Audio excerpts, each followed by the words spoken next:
Happy Thursday afternoon to all of you out there in social media world. This is Yes Brother Dana coming to you from Chicago. Special shout to all of my Hebrew brothers and sisters. Shalom to you. Hope you are doing well.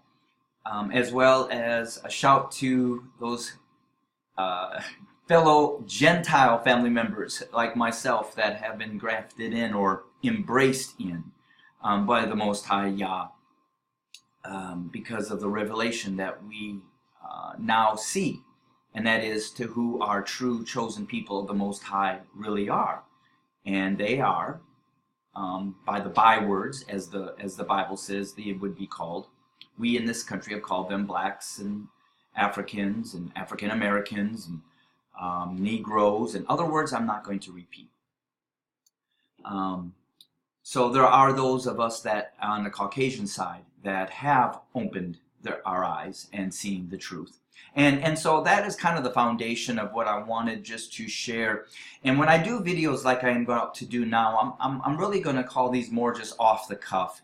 These are videos that I see something's happening, and if the Most High puts in my spirit just to share a word, I'm going to do that. And these are kind of those spare of the moment type of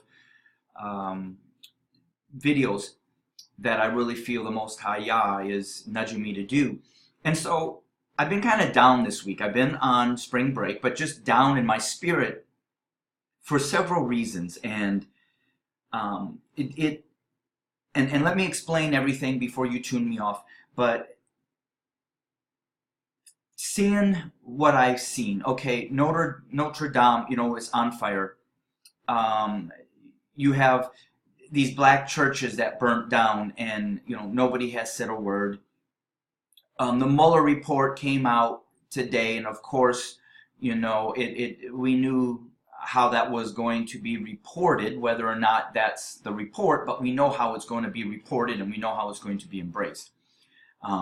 Absolutely non-guilty. And so even with that and Trump's tweet, and so I've been, all of that stuff's been on my spirit, because as a Gentile that not only had a love for what I knew you as for almost 23 years as blacks, I had a love for you and just your culture and your embracing of myself.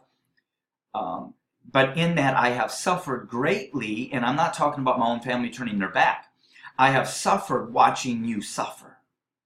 I have suffered watching you go in pain,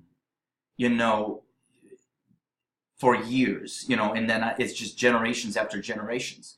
And knowing that my people are causing that harm, and then to also know that my people behind those closed doors absolutely control your destiny, your future, your life, on big scales as well as individual small scales. And so when I come out of, even if I'm not in those closets with them anymore, I've been there all these years, them not knowing who I really am. Yeah, they know I work with young black men and women and people in the inner city and live in an all-black community, but I'm there to help get these poor people's lives together. And so when I see all of this tragedy, and the first thing that hit me with Notre Dame wasn't that it was Notre Dame. It's a beautiful place. I've been there. I walked through it.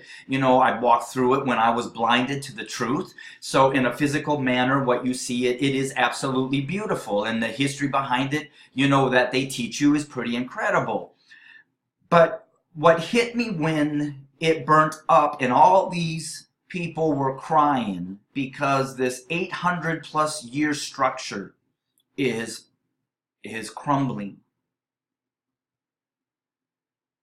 I thought about all of my Hebrew brothers and sisters, whether they know who you are or not, but of individuals of black, dark color skin,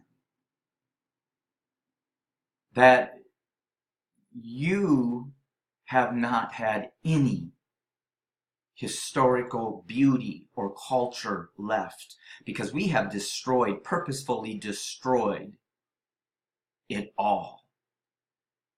And it pains us when we see this church burn, but yet we completely overlook that we have absolutely burned everything in your history.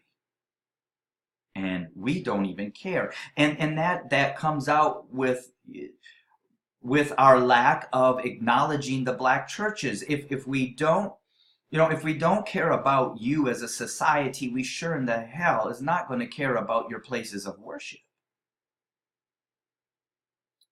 Because, ultimately, if your God, if our God was behind you, like he is behind us as whites, look at the millions and billions of dollars that has already been brought together to restore our place of worship, and yet yours is what? Still underground. So in our minds as white individuals, Caucasians, Gentiles in this country, it kind of proves whose side God is really on. And those are the things I battled as I wrestled with the Most High myself before I knew who he was as the Most High, to the oppression that lies on you, because I couldn't even in my mind justify it anymore when you became a believer in Jesus Christ, because in the white community church, evangelical belief, we believe that those curses, generational curses, are killed and destroyed, broken when you come into Christ. But yet I saw the suffering even amongst those of you who had more faith in your finger than I do in my whole life, and you are being oppressed more than I am. And yet the word says it's impossible to please the Most High without faith. And so that goes along that if this God that we serve is really for you, then he would do for you what he's doing for us in Notre Dame and all of that. And that crushes my spirit, because again, I in all honesty, when you see that cathedral burn, there's that physical side of me because of my, 44 years of being brought up with a certain belief and a value of these structures. And so even though I'm in the truth, some of that dying process of what I used to hold on to is not everything is dead. And so sometimes when I see this church burning, it not first, and that's what I rejoice in, because my heart went first to the inequality of value, and I just explained that. But then there's that dying process because of the things that we've been taught and we've held dear as, white Americans, Caucasians, Gentiles, and that goes from, unique things in Europe to the cross itself in Christianity. And so there's that mourning process, but that breaks my heart. And I know that my people, and like this Mueller report that comes out, I know that my people have always set up the law for them to succeed. And I know that my people are not going to care about even any collusion or connecting with the Russian government, because that is the least right now of their concerns. The concerns of my white evangelical Gentile individuals is that we maintain white supremacy, and nothing else matters at this point. And once we reestablish that white supremacy, then we can, release and redo what we need to do to set order again. But we're losing order in this country because minorities and people of color are beginning to get their way in power and in number.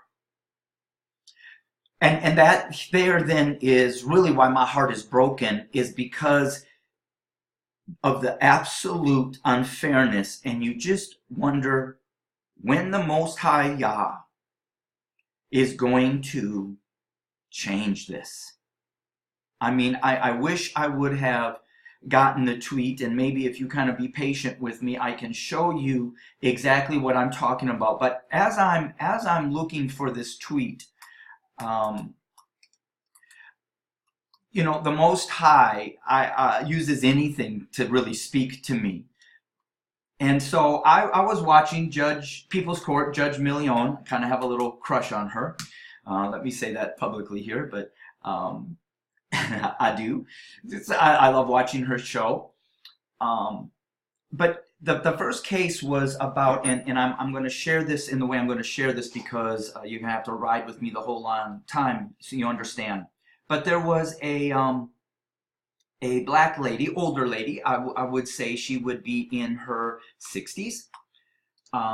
And she was late for church, she said, and she had parked in a parking lot that she knew she shouldn't have parked at. And so anyway, she came out of church and she was towed. She had to take an Uber, and right there the story kind of broke my heart because look at that. She later found out that the church was about 5,000 people. And I'm thinking, you went to church, your car was towed, and out of all those 5,000 people, nobody was there to help you. Is that really what the Church of Jesus Christ, the Christian church, has become all about? That's a side note. So anyway, when she finally called, they said, yes, we have her car. She got there, and they charged her $250 because according to the sign and I'm going to say the owner, which was a white man, probably in his upper 40s to low 50s, according to the sign, that if it's after hours or on weekends, the fee is doubled. Well, as they were coming into the courtroom, and they always kind of share these little things about the person, kind of gives you a little chuckle, actually. They said that this woman said, and she believes that, or trusts that God is going to see her side. Well, when he came in, his word was, even God cannot help you in this. And so the case went on, and absolutely, when the law was brought out, it was showing that she was guilty because she parked where she knew she shouldn't park, not even about the signs, but about the own testimony of her mouth. And so Judge Milian was really saying that. But however, she came back and she said, but Judge Milian, the reason why, and I think she was suing for about $1,000 because there was 4 other people from her church that were in line. And so in her mind, she wanted to include them in this of the court case. And so Judge Milian was a little bit, well, that's kind of high, you shouldn't do that. But there was nothing written in the law that allowed this man to double it. Actually, the law was written in the ordinance that was $125, and that was it. But he kept trying to say, well, these signs are approved by the city, and after hours we can charge more, and this and this. But there was nothing in the law to show that.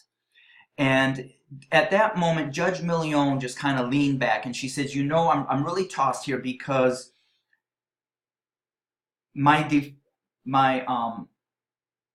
lady over here, kind of thinking that, well, she was at church, should be okay, she could park there, is asking for all this money back, knowing though that she parked wrongfully. And here I have him that he knows the law, that he's not supposed to charge more than $125, but he's been doing that all the time to many people, and he has racked up lots of money in his illegal business. And he was kind of interrupting her a little bit, and finally she told him to be quiet. She was talking, and she leaned back and she said, but you know what, I do believe that God is a God that is a punitive God. And she said, I'm going to judge in the favor of this woman. And she said, I'm not going to be able to give you the $1,000. And this is another side note.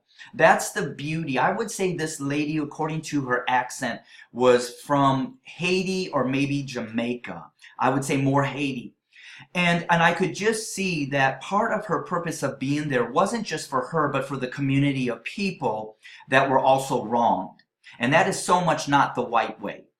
And her desire was to bring back a reward for, or reparations for everybody in the community that was done wrong, even though they didn't take the time to go out. She still saw everybody as a community of people.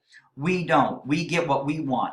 And why I know that is because she also made the statement that you would think that somebody would look and say, well, these individuals are going to church. Let me let them go. But see, that's when you live in a community where people value everybody. But when you live in a nation where it's all about what I can get, that's exactly how this world, you know, that's what you get, is towing cars of elderly individuals that are in a place of worship. But after hearing both those sides, back to Judge Milian, she did go with this lady and said, I will give you your $125 overcharge back. She said, I am going to then give you for damages of another $125. Boom, $250. And then she said, I'm also going to give you the $46 for the Uber, because he from the very beginning knew he was doing you wrong and should have only charged you what was correct. And so when that was all over with, you know, they go out and that one guy talks to them, you know, before they exit the show. And sometimes I don't like him because he like picks and wants to like start a fight. But he said something that hit me, that is the reason why I want to bring this all up. He said to this white man, he said, well, he says, I specifically remember you stating before you walked in that not even God could help her in this situation. And then he said, but it looks like he did. And then the lady came out and he said, you know what? Oh, before that took place, the guy asked this white tow truck owner, have you been sued before? And he said, yes, hundreds of times. But this is the first case I ever lost. And that is when he said, well, it looks like God came through for her today. And it broke my heart in a good way, which was causing me to do this video, is because in all the injustice, and I'm going to go to even say what injustice we live in when somebody, when the businesses were closed, would still purposefully just go out there knowing nobody using that property to tow these people's cars that they know. Now, if they're out there doing no good, it's different, but they know. And that is what white society is all about. But then it's even that much worse when it comes to my Hebrew brothers and sisters. And that is why my heart breaks. But I rejoiced in this because I heard the Spirit of the Most High say, that arrogance, that pride, even in the response of President Trump. And I know he alluded to the Game of Thrones, and he said kind of like, you Democrats and haters, you know, you lose. And I wish I could really show it to you, because it is actually pretty powerful. And I'm not finding it anywhere. But it has his back, you know, kind of looking at the smoke. And those words came out that, you know, he's innocent. The game is over. And the pride and the arrogance that comes and has been coming all these years, every time it looks like, again, white supremacy wins. That white is still so much more valued than any people of color, especially those of black skin.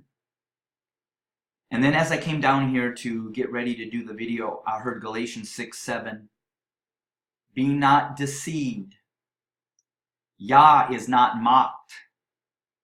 For whatsoever a man soweth, that shall he also reap. So in the end, it's not the Democrats that will bring victory or salvation. It's not the Republicans. It's not any man. But the the Exodus, the greatest exodus this world has yet to experience, can only be done through the miraculous ways of the Most High Yah. And so, not to get hung up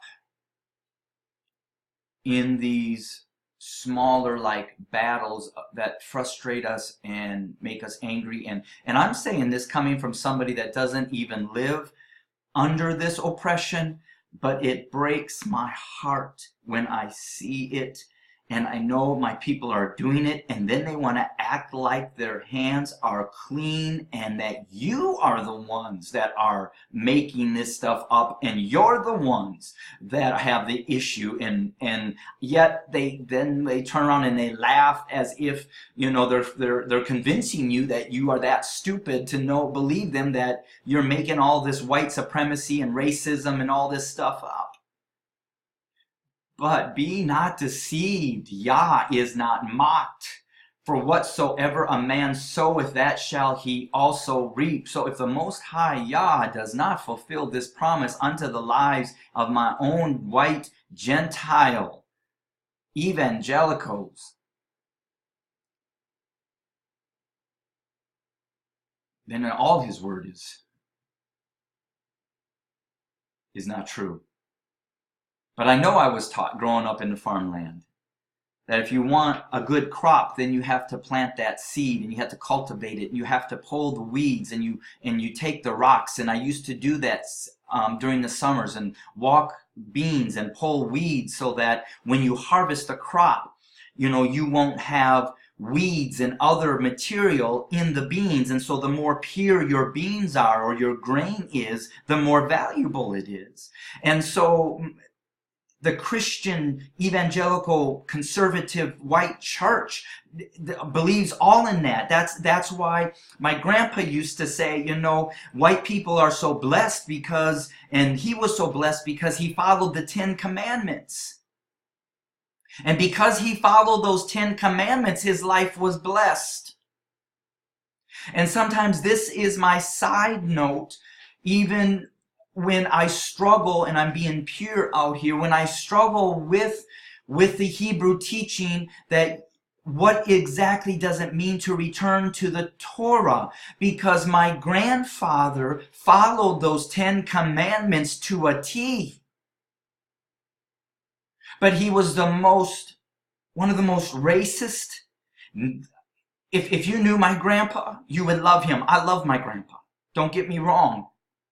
But if the 10 Commandments were transforming, I'm lost to why my grandpa, who followed them so closely, he walked out of the church. My grandpa walked out of the church because when they introduced Christ, he believed that that was a side distraction of following the 10 Commandments.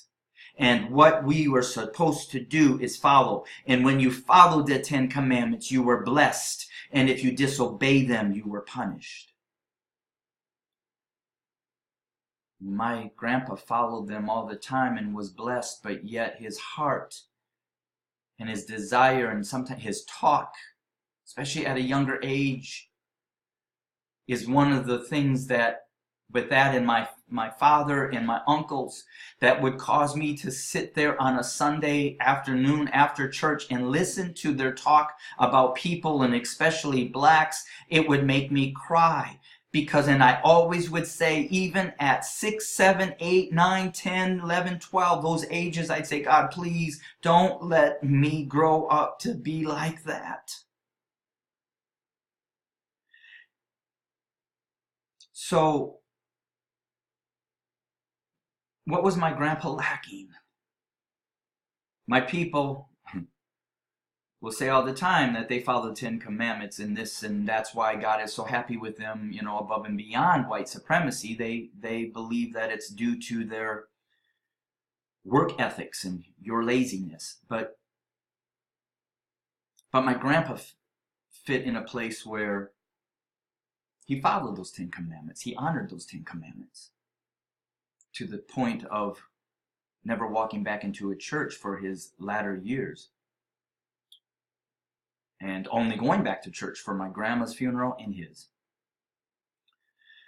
So just a few little heavy things. That's why this is called Off the Cuff, because you know, even in what I originally came on to share, I went off the cuff on that. But be encouraged to know that regardless of what the Mueller report, or regardless of who is in the presidential seat in 2020, none of that will either save or keep you oppressed, but that your deliverance is coming through the mighty hand of the Most High Yah. And the word declares that all the world will know who his people truly are. There will be no doubt about it. And I can't wait till that happens. I really cannot wait till that happens. So, until we connect again, this is Brother Dana coming to you from Chicago with Off the Cuff. Shalom.